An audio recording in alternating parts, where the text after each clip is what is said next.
Welcome everyone to our 2025 federal budget wrap-up. So Alan, the federal budget dropped last night. The team had pizza as usual, and we were ready to digest the thousands of pages of budget papers.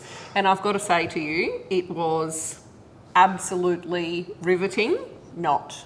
There really was nothing in the budget papers, and you know that there's nothing in the budget papers when news outlets are actually putting a winner of the budget, the giant pandas, who secured $3.8 million in funding for the Adelaide Zoo. So you know when we're literally talking about giant pandas in the federal budget, that there really wasn't a lot, certainly for small businesses, super funds and individuals. Certainly not the reason we stayed up late last night. Definitely not. So I guess, as has been the case in the last few years, there were literally no new measures that were really going to impact anything that we have to do from a small business perspective. There was definitely no new reforms coming into the forefront. I guess that is good news because it means that we're not trying to go ahead and change a whole host of things for businesses and for super funds right now. But it kind of is quite disappointing that yet again, another budget, and we don't really have any good, true reforms for what needs to happen. Yeah, it's just annoying that we get all these news and announcements, but half of them from last year still haven't been enacted into law. So we're going to talk through that later on in today's session about what is actually in play versus what's not in play. Yeah, so let's start with the economy. What's actually happening in the economy at the moment? Okay, well, everyone's nervous because of a whole host of reasons that's happening in the greater world at the moment. But this year, we're actually going from a surplus back to a deficit. So we're looking at a $27 billion deficit, which is mainly about spending. It's about spending, which, if you read between the lines and got the general gist of last night's budget, it's about how they get re-elected. But there's a lot of spending there around healthcare, Medicare. There's a small amount of income tax, and they're using this term that I'm sick of hearing now about cost of living. Definitely cost of living. So there were 6 focus areas this year. There were 5 last year. So we've just split basically 2 of the focus areas last year into one of the focus areas last year into 2. So again, lots of fluffy words: cost of living, strengthening Medicare, housing supply, education for all, building a stronger community, and broadening opportunities. So certainly nothing that is concrete and exciting for people. Let's go into the focus of what we are here about for our clients, and that's the first one being small business. A lot of frustrating announcements again last night, but Steph, talk to us about things like the instant asset write-off. So 7 times this instant asset write-off has changed since 2015, which makes planning for anyone in small business and purchasing assets and when you're actually going to, get the new ones versus retire the old ones, makes this planning really hard. So just as a bit of a recap, small businesses have been able to claim a tax deduction for assets that they have purchased that cost less than $20,000. It's been unlimited, it's been $150,000 threshold, but currently for last year it was $20,000. This is not a rebate, it's a tax deduction, which means you need to be making profit and paying tax in order for this to be useful for you. But as it currently stands, last year there was an announcement to extend the instant asset write-off threshold, the $20,000 threshold. That bill is still sitting in Parliament. And so the normal threshold is $1,000. I mean, who can purchase an asset for $1,000? It's ridiculous. But the bill still hasn't passed, which means we're sitting here right now, we're about to start tax planning for all of our clients, and we actually don't know whether we can claim an immediate tax deduction for an asset that costs $19,500, or whether we have to actually claim depreciation on that asset over, say, 8 or 12 or 15 years. That's one of the frustrating things here, that not only is that bill still in Parliament and we don't know what's happening for the current year, but there was no mention of an extension for next year either, which means that threshold is back to $1,000. Not annoying at all, is it? Definitely not. And they've been talking a lot in the last couple of years about this stuff about business compliance. Now, we've had a lot of movements in there. We've had a lot of our clients go and get things like director IDs. There's been more announcements about funding to support that. So the business compliance crackdown is kind of what is being termed at the moment, and it's specifically targeting dodgy players.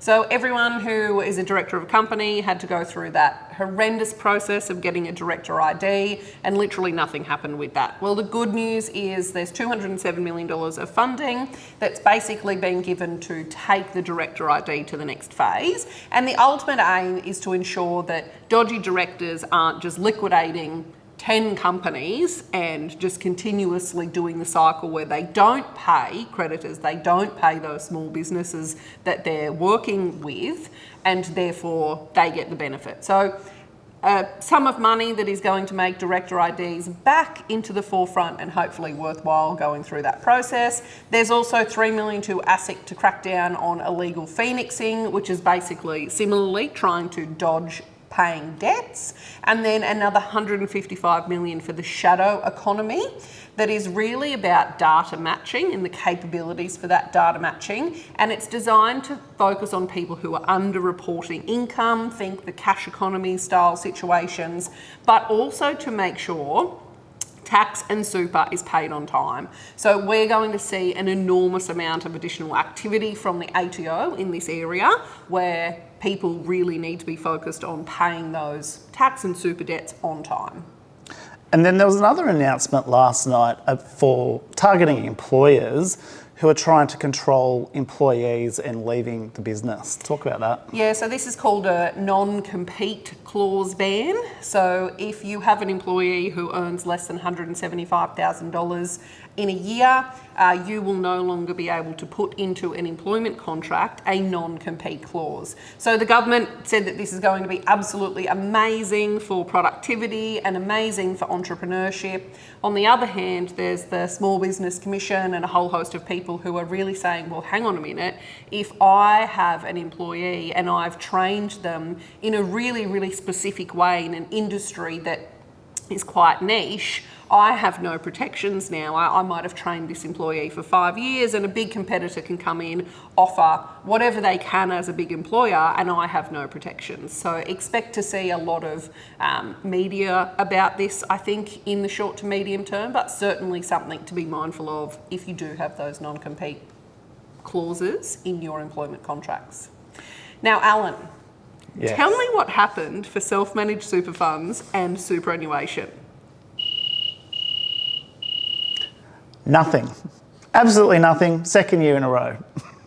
Ridiculous. Is it good that we didn't have any announcements, because that means that there's no big changes and people might have some certainty around superannuation and planning? Well, one of the things that was announced 2 years ago was this whole concept of extra tax for balances over $3 million in super. Now, that's been through Parliament twice in 2 rounds, and it still hasn't passed. So that shows you how hard it's been lobbied in the business and superannuation community and how complex it's going to be to administer, and yet still no announcements about it last night. Which is amazing, right? Again, we're sitting here trying to plan for what's actually coming next, and we can't do any planning. Nothing. One of the surprise announcements in the budget was some more income tax cuts, though. Yeah, I think that was a shock to everyone. Certainly in all of the pre-budget release notes, there was nothing mentioned about more income tax cuts. Obviously, that's going to be seen as a good thing for everyone across the board, and it actually will impact everyone across the board. We're looking at a small percentage decrease in that first lot of tax bracket that you have, going from 16 cents in the dollar for the first 18,000 to 45,000 now, down to 15 cents in the dollar for the 27 tax year, and then down to 14 cents in the 28 tax year. So basically, anyone who's earning more than $45,000 in a year on the 1st of July 2026, so not now, but 2026, everyone's going to get $268 less tax they have to pay. Yes. And then that increases to $536 on the 1st of July 2027. So nothing immediate, modest, but it will impact anyone who earns above 45,000, and for those between 18 and 45, but those are the amounts if you weren't above. Yeah, and there's also been some small changes to the Medicare levy thresholds about when you start paying the Medicare levy as well. But again, these things are announcements. They're not affecting us immediately, so there's not an immediate impact that people are going to see. So the devil is always in the detail, and when it actually becomes law, we will let everyone know. All right, then the next thing was some help debt changes. Yes, there's been a lot of pressure, I think, from the general public to both sides of Parliament about actually helping young people get qualified and then go out into the community and start earning money. And one of the big imposts to that obviously has been HELP or HEX, depending on how old you are listening to this. I still know it as HEX. But the government's looking at reducing 20% of people's debts by just wiping it off. So I think it's an election grab to try and get back into Parliament, but devil will be in the detail, and let's have a look at it when it comes out. And 20% is a lot of money for quite a lot of people, given the size of their HEX or HELP debts. The other thing is the threshold they want to change as well. So you wouldn't have to start paying that debt back until your income got to 67,000, whereas it's now 54,000 as well. Yeah. And it's raining money.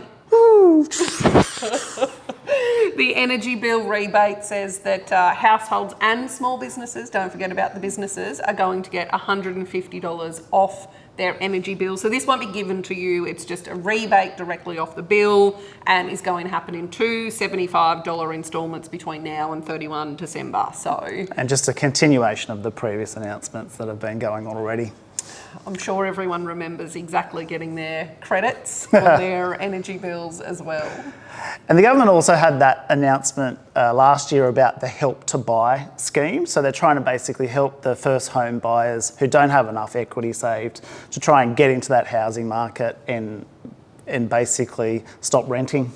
Yep, it was extended. The income thresholds were increased a little bit. Now, if you're a single person earning between 90 and 100,000, you could qualify. For couples, it's between 120 and 160. It's important to understand here, the government actually takes an equity position in the house you're buying. Yeah. Right? So it's not a loan. They're actually taking an equity position in the house that you're buying. And it is important to note the scheme's limited to 10,000 people per year over 4 years. So this is not a everyone get gets. on board. Yep. It is definitely a bit different. Yeah, so I think it's a good initiative, but it's not going to be wide-reaching like a lot of the other announcements have been. Let's talk about spending in general. Obviously, they're running a deficit, so there was a lot of spending, things like Future Made in Australia, where they're trying to strengthen the Australian economy and Australian businesses, things like the government procuring business with Australian-based businesses, and other initiatives like that.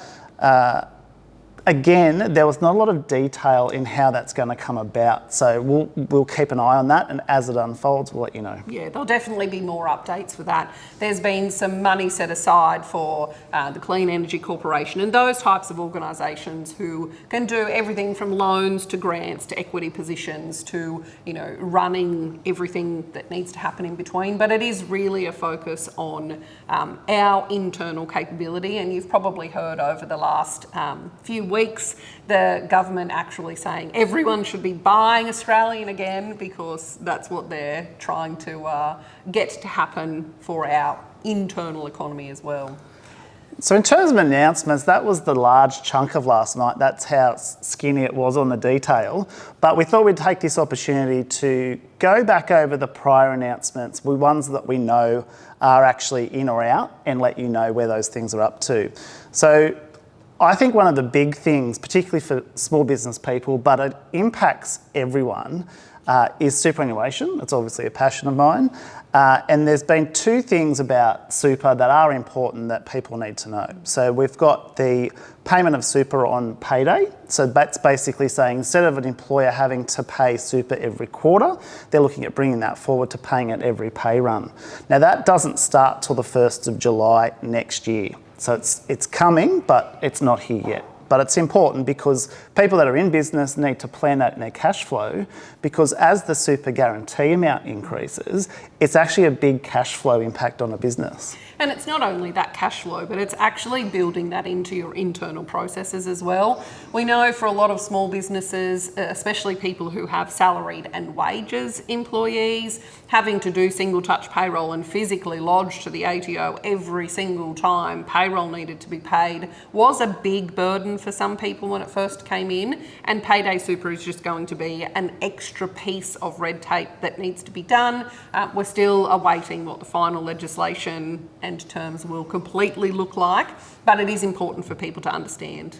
Yeah, I agree. And I think the other thing that we know has been in play for a few years now is this continual increase of the super guarantee amount. So we're looking at currently 11.5% on your pay, going to 12% from the 1st of July this year. So we're talking about a couple of months' time. And that's something that's important for budgeting for small businesses, because for most people, their employees, contracts and things will say, here is your salary or wages plus superannuation on top of that. And it's an automatic 0.5% increase on the wages that the small business basically has to pay. That obviously goes to the employee's super, but it is a cash flow and an immediate budgeting and cost that people need to be thinking about as well. And then we've also had a lot of other announcements again last night that still aren't law. So when we were looking at some of the submissions today, the announcements that aren't yet law was actually bigger than the announcements made last night. So there's not much more to say about last night's budget at the moment. No, and I think the big thing is there's actually nothing that certainly small businesses or SMSFs or that can actually do today, right? There's nothing that is exciting for them. There's no incentives for them to go out and buy. There's no incentives for them to go out and really change or do anything. And remember, all of these things, this is always the case when it's the federal budget, things have to be passed via legislation, but really there's actually not a lot that is coming in new in this budget that will need to be passed and therefore will actually have an impact on small businesses. So our summary is actually quite small this year. We've got some tax cuts to come later. It will impact people, but not enormously. The instant asset write-off is incredibly annoying because we still don't have that yes or no answer and we don't know what's happening next year. There is an enormous amount more ATO and ASIC activity to stamp out dodgy players, data matching everywhere. Those capabilities are going to be much more heightened, and the ATO really will be cracking down on people not paying their debts. Everyone gets $150 in energy relief, and we can't forget to mention the giant pandas and how cute they are. The giant pandas. And the $3.8 million it's going towards Adelaide Zoo. Congratulations. For those of you that are subscribing, you'll already be getting a copy of our blog later on today. For those of you that don't, please head over to our YouTube channel and hit subscribe.